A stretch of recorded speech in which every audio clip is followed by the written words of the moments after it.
What if success isn't about how much money you've made or the titles you've earned by the time you're 70? What if it's actually about what you're still able to do at that age? In today's video, we're sharing the story of Mr. Thomas, a retired engineer who's now 73. He recently opened up about 3 simple things he can still do and how they've made him feel more fulfilled than ever before. These aren't fancy accomplishments or big achievements. They're quiet, everyday abilities that many of us take for granted. And yet they hold the true secret to a meaningful life. Mr. Thomas believes that these small but powerful skills are what really make him feel rich in this stage of life. His story is a reminder that success doesn't have to be loud to be real. Stick around and hear what these 3 things are. You might be surprised by how much they matter. If you find this story inspiring, don't forget to like this video and subscribe to our channel for more content like this. And we'd love to hear from you. What's your definition of success? Drop a comment below and let's start a conversation. Number 1, still being able to apologize first. At 70, Mr. Thomas has learned something that many people take a lifetime to understand: the power of an honest apology. He wasn't always good at it. In his younger years, pride often stood in the way. He used to believe that being right was what mattered most.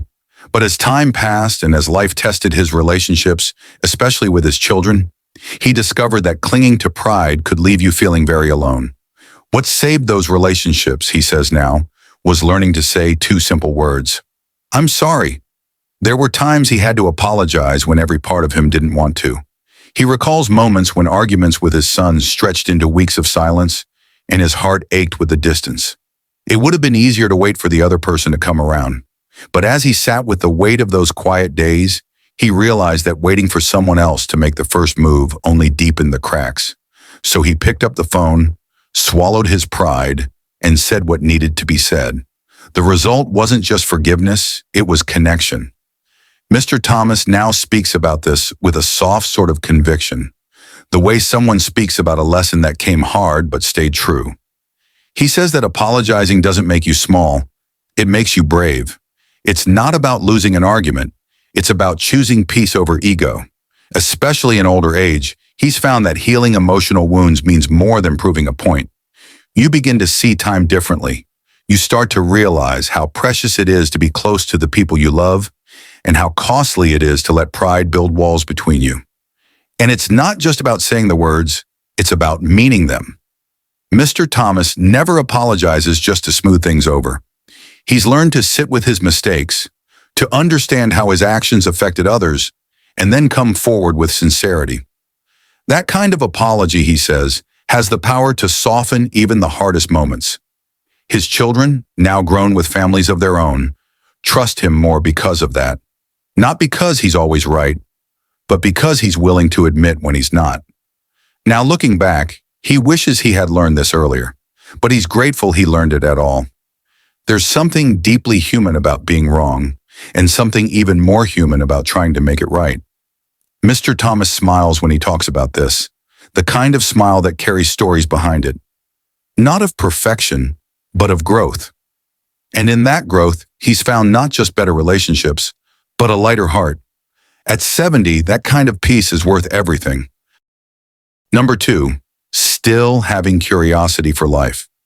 After most people retire, they often settle into a quieter, slower pace of life. They feel like they have earned their rest, and in many ways, they have. But there are others who see retirement not as the end of something, but the beginning of a whole new chapter. Mr. Thomas is one of those people. At 72, instead of spending his days in front of the television, he's up early, sipping his coffee while reading a new book. His shelves are full, not just with novels, but with science, history, and even philosophy. Anything that feeds his mind and keeps his imagination alive. What's even more surprising is his recent dive into the digital world. A few years ago, he didn't even know how to check emails properly. Now he's enrolling in online courses, joining virtual discussion groups, and watching educational videos late into the night.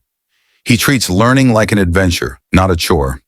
Last year, he even started learning Spanish, practicing vocabulary every morning and speaking to native speakers online, making mistakes but laughing through every one of them.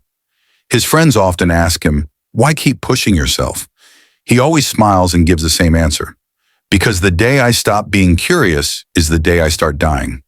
For him, staying mentally active isn't just about avoiding boredom. It's about staying truly alive. He believes curiosity is the fuel that keeps the engine of life running. It pushes him to ask new questions, seek new answers, and see the world through fresh eyes, no matter how many years he's lived. There's a glow in Mr. Thomas's eyes that many people lose as they grow older, a spark that comes from constant discovery. He talks about new things he's learned the same way a child talks about finding a hidden treasure. It's not about proving anything to anyone else. It's about the quiet joy of growing, of feeling like today holds something new, something unknown that's worth chasing. That excitement makes every day feel like a new opportunity, rather than just another step toward old age. In a world that often teaches us to slow down as we get older, Mr. Thomas reminds us of something powerful. We don't have to. We can keep climbing, keep exploring, and keep asking what's next. There's no rule that says the best days of learning have to be behind us. If anything, they can be ahead. If we're willing to stay curious, stay open, and keep feeding our minds with the same hunger we had when we were young. Number 3, still choosing kindness over judgment. Mr. Thomas had lived a long life, one filled with change, challenges, and countless moments that shaped the man he became. In his younger days, like many, he held strong opinions and was quick to draw lines between right and wrong.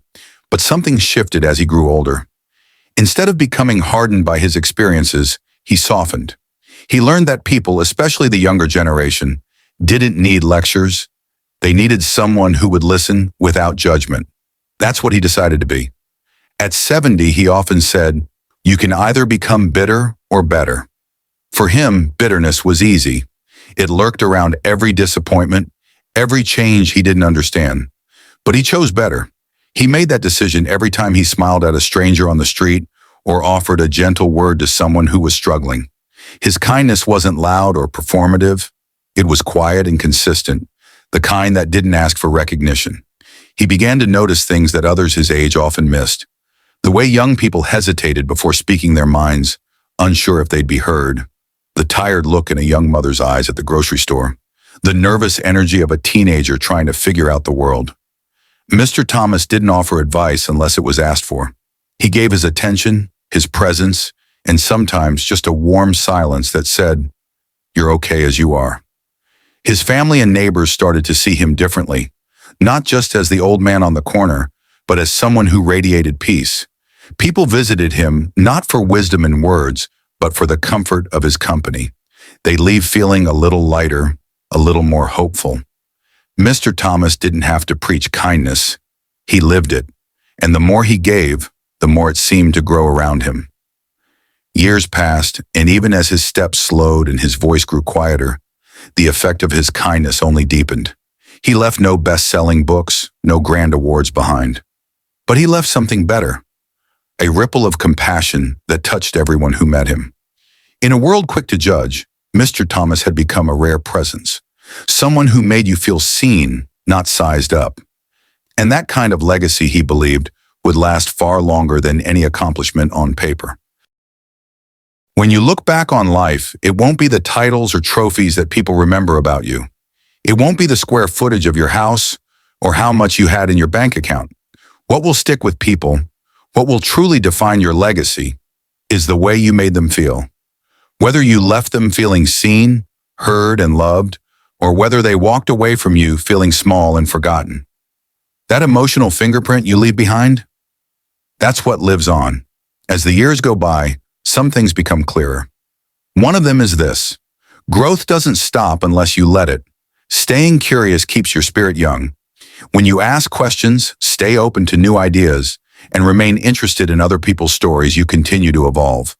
You don't become one of those people who let the world pass them by. You stay connected. You stay awake to life. And people feel that. They're drawn to it. Apologizing first might not sound powerful, but it is. It means you value peace over pride. It shows you have the strength to own your mistakes and care enough about someone else to meet them halfway. The older you get, the more you understand that relationships matter more than being right. And people don't forget someone who chooses connection over ego. That kind of humility is rare and deeply human. Choosing kindness isn't about being soft. It's about being strong enough to show compassion even when it's not convenient.